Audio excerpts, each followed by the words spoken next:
Bueno, en esta segunda parte vamos a ver un poquito más del downstream.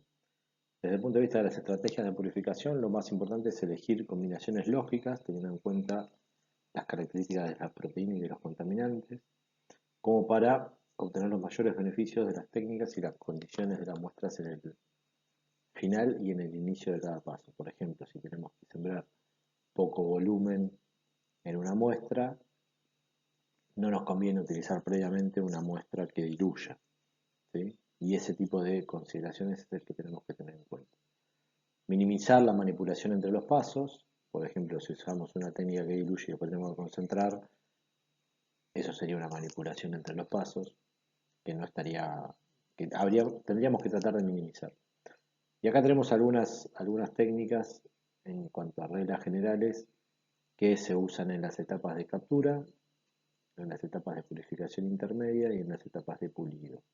Y fíjense que hay diferentes técnicas de cromatografía y qué nivel de utilización hay en cada una de las etapas.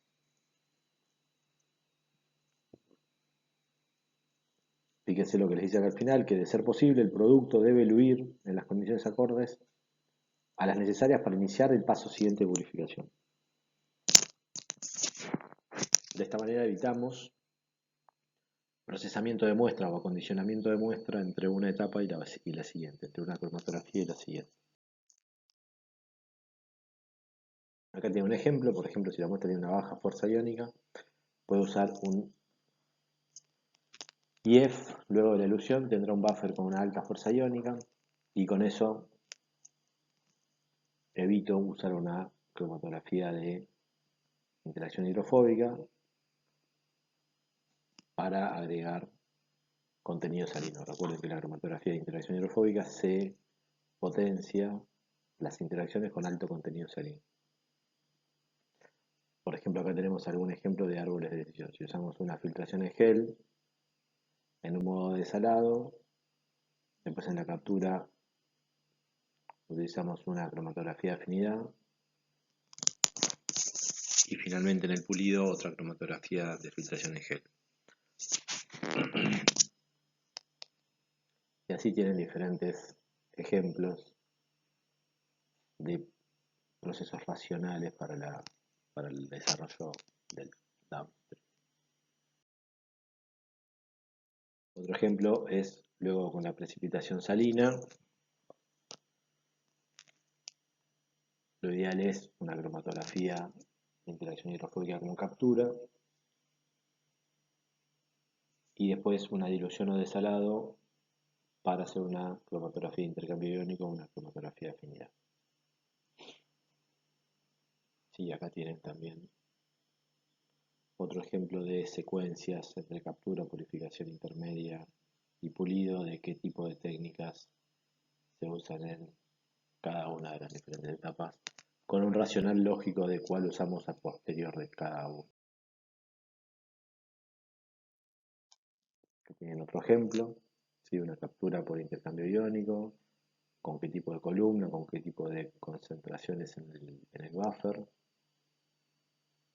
Después una purificación intermedia con cromatografía de interacción hidrofóbica y finalmente una pulido con filtración en gel o lo que es lo mismo que una exclusión molecular.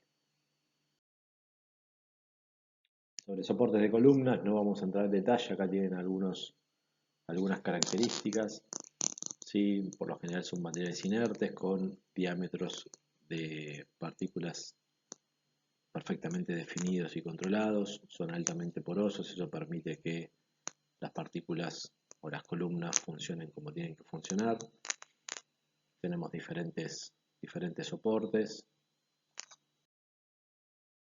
tienen alta resistencia mecánica porque van a sufrir o van a soportar o deberían soportar digamos, presiones por arriba de la presión atmosférica. Algunas permiten manejar mayores flujos que otras. Hay algunas diseñadas con tentáculos para mejorar los rendimientos. Bueno, en este caso de innovación a nivel resinas hay un montón y los proveedores están permanentemente sacando nuevas tecnologías que nos facilitan desarrollar nuevos procesos de downstream. Lo importante ahí es que una vez que nosotros definimos un tipo de resina y ese tipo de resina fue la que comunicamos a la autoridad regulatoria durante la etapa de registro, después si la vamos a cambiar o si la tenemos que cambiar, implica una modificación al registro y hacer todos los estudios necesarios para garantizar que el producto obtenido con la resina original y con la nueva resina son exactamente iguales. ¿Sí? Tenemos que tener en cuenta las cuestiones de escalado, no es lo mismo armar una columna a escala de laboratorio, una figura un poquito graciosa, pero no es lo mismo armar una columna a escala de laboratorio que armar una columna a escala industrial. Sí, los volúmenes y las formas de manejo, los volúmenes y las formas de manejo varían bastante. Hay que tener en cuenta la capacidad del gel y evaluar las curvas de elusión de los diferentes tipos de columnas una vez que hagamos el escalado, compararlas con las de la escala piloto o la escala de laboratorio para configurar los procedimientos operativos, ¿sí? O sea, temperaturas, velocidades de flujo, etcétera, etcétera. No es lo mismo esto que viene comercial y que ya vienen armadas a armar una columna de vidrio o de acero inoxidable en escala de laboratorio o escala productiva. Tener en cuenta cómo las distintas características de una columna van a afectar la performance, por ejemplo el largo de la columna. ¿Sí? Fíjense acá tenemos columnas de distintos largos con comportamientos totalmente diferentes, a qué volumen de flujo se dispara la presión. ¿Sí? Tenemos que tener en cuenta eso para definir los parámetros operativos en la escala productiva. El efecto del ancho de la columna es otro punto a tener en cuenta. Recordemos que difiere significativamente las características de una columna para una exclusión molecular, donde necesitamos por ahí columnas más largas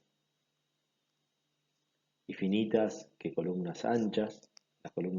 La exclusión molecular se separa porque las moléculas tarden tiempo en el proceso, mientras que en la interacción hidrofóbica por ahí podemos tener columnas más anchas y más cortitas porque las proteínas se pegan y después las despegamos. Son dos principios de separación diferentes y eso lo tenemos que tener en cuenta. Acá también estamos evaluando características de la presión de la columna a medida del flujo con diferentes tipos de columnas, ¿sí? Y cómo esas presiones se van disparando y obviamente las resinas aguantan una cierta presión y no podemos irnos más para arriba, con lo cual con este tipo de gráficas lo que definimos es el flujo operativo y la presión a la cual debería funcionar la columna. Evitar el efecto sonrisa, porque cuando nosotros colectamos muestras a la salida,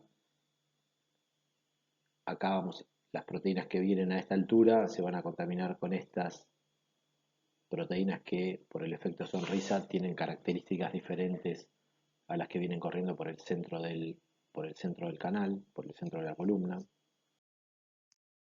Tener en cuenta el proceso de empacado para que la resina no se formen huecos por donde las proteínas puedan pasar sin separarse en base a la característica que las queremos separar. Esto principalmente en las columnas de exclusión molecular. Y después, ¿cuáles son los controles de proceso? ¿Cómo podemos evaluar en diferentes puntos de la elusión las características de la proteína? Si estamos separando bien y estamos colectando fracciones, ¿qué fracciones vamos a colectar y qué fracciones vamos a juntar para después seguir con la purificación? Características, por ejemplo, acá tenemos un control de proceso de una exclusión molecular. La podemos controlar por cromatografía en fase reversa en el laboratorio analítico. ¿Sí? Fíjense que acá todas dan un pico, pero si hacemos una electroforesis en zona capilar, donde vemos diferente perfil de glicosilación, esto lo vamos a ver en la unidad que viene cuando vemos las técnicas analíticas, pero básicamente acá lo que vemos es un perfil de glicosilación. Cada una de estos picos tienen una glicosilación diferente y este caso es una eritropoyetina. la farmacopea dice que qué porcentaje de cada uno de estos picos tenemos que tener para que la proteína cumpla la especificación. Fíjense que en diferentes puntos de la exclusión molecular, acá tenemos este perfil, en este punto tenemos este perfil y en este punto tenemos este otro perfil. ¿Sí? Entonces por ahí tenemos que tener esta información para poder decidir qué fracciones vamos a juntar para hacer un proceso de purificación. Mismo podemos aplicar técnicas de electroforesis o Western blot para ver cómo la proteína se va purificando y cómo vamos eliminando contaminantes. Como todo proceso dentro de la industria farmacéutica tiene que cumplir con las buenas prácticas. Esto que está acá ya lo hemos visto para el upstream, pero básicamente tenemos que tener procedimientos y registros para cada una de las etapas del proceso. Estos controles a realizar durante el proceso tienen que tener sus procedimientos, sus registros, sus responsables, sus especificaciones para decir está bien o está mal. Tenemos que tener todo el personal capacitado y calificado en las tareas que va a realizar y en las técnicas analíticas que van a aplicar. Y que todos tengan las herramientas y los materiales adecuados para cada una de las tareas. Dentro del proceso de downstream, además de los aspectos cualitativos, que son los que podemos ver con un gel de electroforesis o con un Western blot, tenemos que evaluar los aspectos cuantitativos. Y para eso vamos a definir algunos parámetros, como será el rendimiento, que es la actividad después de un paso de purificación respecto de la actividad antes de un paso de purificación. La actividad específica, que es la actividad por miligramo de proteína de una muestra. Esto recordemos que es sobre una muestra. Las veces de purificación, que es la actividad específica después de un paso de purificación respecto de la que había antes de un paso de purificación. El rendimiento y las veces de purificación nos dan una idea de qué tan bueno fue el paso de purificación. ¿Sí? Fíjense, acá tenemos una tabla comparativa en donde lo que vemos es, si nos fijamos en los datos que nos dan, fíjense que acá tenemos volumen y acá tenemos actividad total. Fíjense que arrancamos con un volumen de 8,5 litros, con una actividad total de 15.300 unidades y terminamos en un volumen de 12 mililitros con 7.600 unidades. El volumen lo bajamos muchísimo y la actividad solamente perdimos aproximadamente la mitad. ¿Sí? Fíjense que el rendimiento general es del 50% y el factor de purificación, que es esto, las veces de purificación, es de 6.110 veces. ¿Qué significa? Que en este último eluido de la columna de intercambio iónico tenemos la proteína de interés 6.110 veces más concentrada que al inicio y solamente perdimos el 50% de esa proteína. ¿Sí? Que sumado a los aspectos cualitativos de la purificación, vemos que la proteína se ha purificado correctamente, podemos chequearla mediante un Western blot y mediante una electroforesis en gel, ya sea nativa o naturalizante, que nos va a facilitar evaluar si son pasos adecuados de purificación o tenemos que hacer alguna mejora. Bueno, en esta diapositiva vemos algunas aplicaciones de qué quiero purificar y con qué nivel de pureza para aplicaciones en investigación o para aplicaciones industriales. Lo que nos vamos a centrar básicamente en esta parte de acá abajo, donde son las proteínas que vamos a utilizar para terapia en seres humanos. ¿Sí? Fíjense que tienen que tener niveles de pureza de los más altos que tengamos que realizar en cualquier purificación de proteínas. Ha habido un montón de estrategias para mejorar las la purificación de proteínas. Por lo general esas estrategias han sido inicialmente muy interesantes desde el punto de vista de la innovación, pero desde el punto de vista de la aplicación industrial son bastante complicadas porque tienen costos extremadamente altos. Por ejemplo, hacer elementos de fusión que mejoran la solubilidad utilizando tiorredoxina, que funciona como una chaperona, pero después hay que eliminarla del producto. Tenemos algunos ejemplos acá de mejora de solubilidad.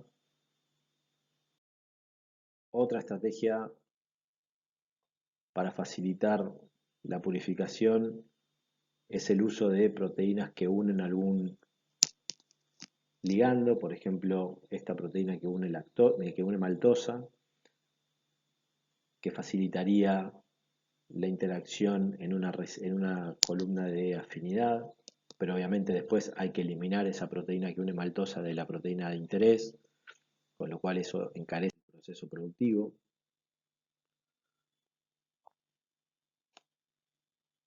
Acá tenemos también una resina con streptovidina y una resina con glutatión, que se pueden generar proteínas de fusión para que se peguen y luego se despeguen.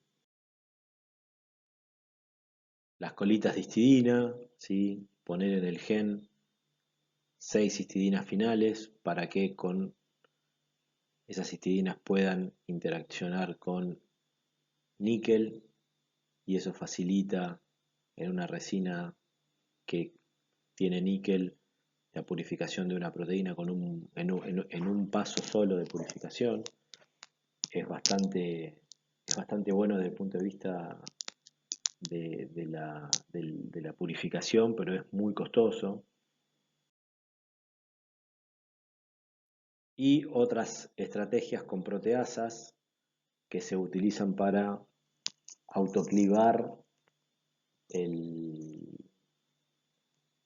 el agregado que se le hizo en la fusión para facilitar la purificación, ¿sí? Pero bueno, ninguno de estos se ha aplicado a escala industrial por los costos que tiene. Acá tienen enteroquinasa para remover la colita de histidina, ¿sí? Acá tienen cómo es la metodología. Se purifica la proteína con una resina con níquel, después se corta con la histidina y finalmente con la enteroquinasa se separa la proteína de interés de la colita de histidina. Pero todas estas etapas son etapas que hay que hacer a escala productiva y encarecen mucho los costos, con lo cual ninguna se aplica a escala productiva. Y acá tienen algunos otros ejemplos entre esta diapositiva y la final. Aquellos que quieran profundizar un poquito más pueden pedirnos bibliografía, ¿sí? Fíjense qué buenos niveles de purificación tenemos, pero todas son extremadamente costosas.